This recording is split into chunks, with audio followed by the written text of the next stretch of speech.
although throughout your life people are going to say don't be arrogant, don't be overconfident, but I've noticed that the higher you value yourself, the higher perception of yourself that you have, typically you're actually going to get more rewards for it. I'll give an example. Let's say football, for example, right? You see certain players get certain moves to different clubs, they get these high transfer fees, they get these high wages. But I analyze football, I look at the player and I'm like, bro, this player is not worth that money. For example, I know a lot of people like Bruno Fernandes. I personally don't rate the guy. I don't think he's a terrible footballer. I think he's got some positive attributes, but I think he's an overall net negative to Manchester United, right? But I'm seeing he could be going to Saudi for 100 million.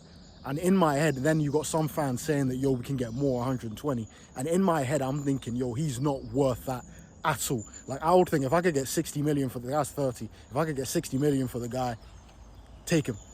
Even 55, I think that would be decent money for him and the actual qualities that he's got. But because he's the captain, because he's got an arrogance about him, because of the perception he's kind of got for himself, people think that he holds himself to a high standard, he's always fit, he's been able to drive his price up. So now you've even got the manager, Amorim, effectively in a position where he's begging Bruno to stay, and he's having to kind of convince him that the club is going to be on the upwards trajectory so that Bruno stays. So out of perception, Bruno now has all the leverage with United, and people are thinking, yo, you can get 100 million for this guy, where he's actually worth half that.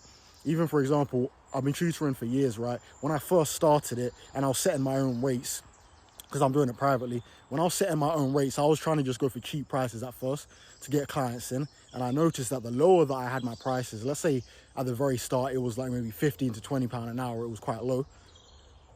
I've noticed that the more people I had come in, the parents that I was talking to, they seemed a lot more unserious. They were very unreliable. They would cancel more. They'll kind of mess you over a lot more, even when it came to the payments. They'll take long for the payments when it was the cheaper prices, right?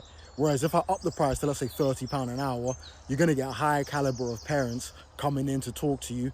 They're going to be way more serious, so they're way more on it than you. So it kind of made me think that, when you up the perception of yourself, people are going to look at you differently and they actually offer you more. Obviously, you could say there's a negative way you could price yourself out. Certain players get priced out of moves. Maybe you might overrate your wages. But for the most part, if you see yourself at a certain level, other people are going to see you at that level and they're going to think, okay, cool, let me pay top dollar for this person because they think highly of themselves.